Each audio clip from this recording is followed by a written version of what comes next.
আর কেমন আছেন সবাই? আশা করি সবাই ভালো আছেন। সবাইকে ছট পুজোর অনেক অনেক শুভেচ্ছা।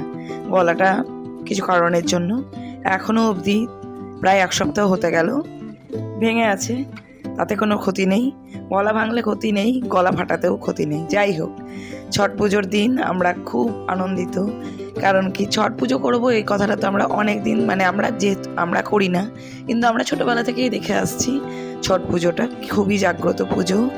আর অর্চি হওয়ার পর থেকে প্রতি বছর আমি ছট পুজো প্রথম কয়েক বছর ডালা সাজিয়ে যারা ছট পুজো করে তাদেরকে দিতাম। বেশ কিছু বছর হয়েছে আমি মূল্য ধরে দিয়ে দিই, যাতে মায়ের পুজোয় লাগে সেটা। তো এবারে আমাদের সোসাইটিতে দেখুন কিভাবে ছট পুজো হচ্ছে। এখানে প্রতি বছর প্রত্যেকের কাছে নোটিশ পাঠানো হয় যে যারা যারা করবেন আগে থেকে জানাবেন, তাহলে তাদের সেভাবে ঘাট অ্যালাউন্স হবে। সেখানে কিন্তু তারা তাদের নির্দিষ্ট ঘাটেই পুজো করতে পারবে। তো দেখছেন এই যে বাঁশ দিয়ে দিয়ে বাঁধা আছে, এগুলোতেই হচ্ছে ছট পুজো করা হবে। আর মিডিলের যে জায়গাটা ওটা প্রচণ্ড ডিপ বলে অতটা অবধি গার্ড করে দেওয়া আছে যে যদি কেউ যেতে চায় অতটা অবধি যাবেন, তার বেশি গেলে কিন্তু অসুবিধা আছে। তো এখানে প্রত্যেকটা ঘাটে আমাদের দেখলাম প্রায় দুটো আড়াইটা থেকেই আসা যাওয়া শুরু হয়ে গেছে।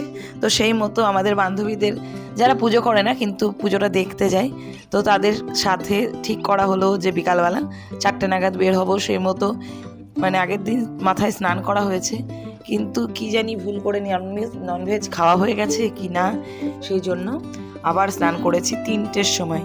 3টেই স্নান করে মাথার জল চুল তো পুরো ভেজা, কোনো রকমভাবে শুকিয়ে 4টের সময় বেরিয়ে গেছি ঘাটে। আর এই দেখুন এখন অর্চিও নেমেছে, প্রচণ্ড কাদা, মাটিটা, এটা তো বালি না নদীর মতো, পা ভিজিয়ে উঠে এসছে, কি করা যাবে। আর যাই হোক, আর পাশে আর একটা ঘাট আছে যেখানে পুজো আমরা দিয়েছি, এই জায়গাটা, এখানেও অর্ঘ্য দিতে নেমেছিল এবং এতটাই জায়গাটাই কাদা, কিভাবে উঠছে দেখুন ওর অবস্থাটা। আসলে এই যে মাটিটাই হচ্ছে পুরো কাদা মাটি, তো তার জন্য নামতে খুবই অসুবিধা। যাই হোক, ওখানে ঘুরে টুরে বিকালবেলা আবার এক বান্ধবীর বাড়িতে কিছুক্ষণ বসে বাজি ফাটানো হয়েছে সন্ধ্যাবেলা। কারণ কি, ওরা বাজি কিনেছে, কালী পুজোয় ভালোভাবে বাজি ফাটানো হয়নি, তো সেই জন্য বাজি ফাটানোর জন্য সেখানেও গেছিল।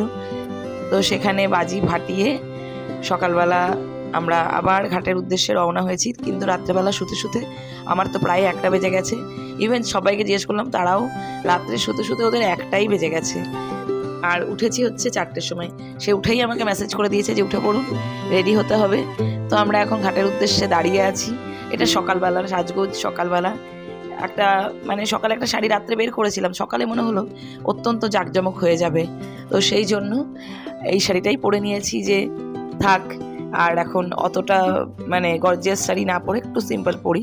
হ্যান্ডলুম শাড়িগুলো সত্যিই ভীষণ ভালো লাগে যে কোনো একটা সিম্পল বা অক্সিডাইজ গয়নার সাথে। তো সকালবেলা যখন এসেছি তখন দেখছি চারিদিক এখনও অন্ধকার, আর অন্ধকার থাকতে থাকতেই আসতে হয়, কারণ কি সূর্যের আলো উঠে গেলেই চলে যেতে হয় এখান থেকে।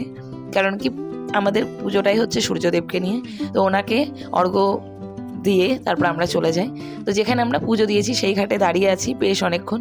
অন্যান্য ঘাটগুলোতে যারা পুজো করছেন তারা কিন্তু এসে গেছেন, আমাদের ঘাটে যিনি পুজো করছেন তো তাদের ধীরে ধীরে ধীরে ধীরে জিনিসপত্র আসছে এবং নামানো চলছে। ওনাদের এই যে হাজব্যান্ড, দুই জায়ের হাজব্যান্ড, এনারা মালপত্র নামাচ্ছেন। আর জায়গাগুলো, ঘাটটা পুরো সুন্দরভাবে গোবর দিয়ে লেপা হয়েছে। ওনার ছেলে আর এই যে দেখুন বড় বড় আখের ঝোড়া নিয়ে দাঁড়িয়ে আছে, কি সুন্দর লাগছে। ইনিও এই অপেক্ষা করতে করতে এখানে চলে এসছেন। তো ধীরে ধীরে জলে ওনার হাজব্যান্ড নামিয়ে দিলেন। কত না ভাল লাগে যে যখন হাজব্যান্ড এইরকমভাবে প্যাম্পার করে একজন স্ত্রীকে, তার আর কি পাওয়ার আছে, তার জন্য সে সর্বস্ব ছেড়ে এসছে, তাকে তুমি যদি সম্মানটুকুই না করতে পারো আর কি পারবে। তো আমাদের এই দৃশ্যগুলো চোখে পড়লে এতটা ভালো লাগে, সেই দেখে আমি খুব প্রাউড ফিল করি যে যখন কোনো হাজব্যান্ড তার স্ত্রীকে প্যাম্পার করে, আমার সত্যি ভীষণ ভালো লাগে। তো সূর্যদেবের আলোর ছটা বেরোতে লেগেছে। আর ওই দেখুন দূরে দিচ্ছে হচ্ছে চা, আনলিমিটেড, আপনি যতক্ষণ মন চা খান। যতক্ষণ মন কফি খান, জল রাখা আছে। তো আমি একটু অর্ঘ্য দেওয়ার মানে উঠছি, অর্ঘ্য দেওয়ার আমার বান্ধবীদের মেয়েরা অর্ঘ্য দেওয়ার পরে সকালবেলা উঠছি, অর্ঘ্য দেয়নি, বান্ধবী আর বান্ধবীর মেয়ে দিয়েছে, আর তারও অনেকজন বান্ধবীরা এসেছিলো তারা দিয়েছে, কিন্তু আমরা দিইনি। তো এখানে সূর্যদেবকে দেখার পরে একটু প্রণাম করলাম, একটু জল খেয়ে আসলাম ওখান থেকে। সকালবেলা আমরা তো চা খাবো না, কারণ কি ভীষণ গ্যাস অম্বল হয়ে যায়। এই যে বান্ধবীর মেয়ে, যার বাড়িতে পুজো দিয়েছি তাদের ফ্যামিলির সবাই এখানে। আমি দেখলাম ওদের নিয়ম কানুন আছে, একটা কাদা নিয়ে কিছু একটা মানে গোল গোল করে রাখলো, তার উপরে ঠেকুয়া সেটা দিচ্ছে।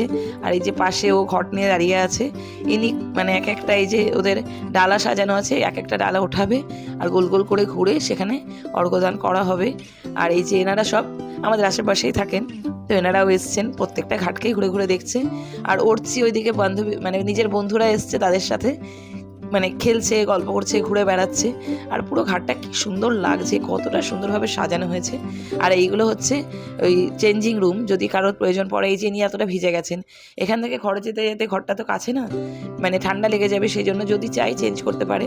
আর এই দেখুন এখানে এই যে তিলকের ফোঁটাটাই মেন, তো আমার ভীষণ মানে পছন্দ হয়েছে। ওনারা কি সুন্দরভাবে দিয়েছে জানেন, মানে যা মানে পুরো নাক থেকে শুরু করে কপাল অবধি খুব সুন্দরভাবে টেনে দিয়েছেন, যেটা দেখাচ্ছি দাঁড়ান।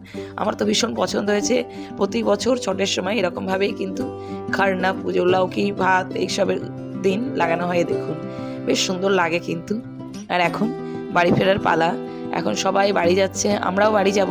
তবে এক বান্ধবীর বাড়িতে প্রথমে যেতে হবে, ওনার মেয়ের হাতে একটু কিছু অসুবিধা হয়েছে, কেউ চা খাচ্ছিল, গরম চাটা লেগে গেছে মনে হয়। এখন এই দুজন ম্যাচিং পড়েছে, মানে এরা মানে হঠাৎই দেখছি ম্যাচ হয়ে যাচ্ছে। রাতেও ম্যাচ হয়েছিল, সকালেও ম্যাচ হয়ে গেছে। আমি যেহেতু নামিনি, আমি একটু হ্যান্ডলুম পরেছি, এরা যেহেতু নেমেছে তাই জন্য এরা একটু সিনথেটিক টাইপের শাড়ি পরেছে। এখন যাব হচ্ছে ওই দিকে ঘাট আছে যেখানে সূর্যদেবের পুজো হচ্ছে, যেখানে সেখানে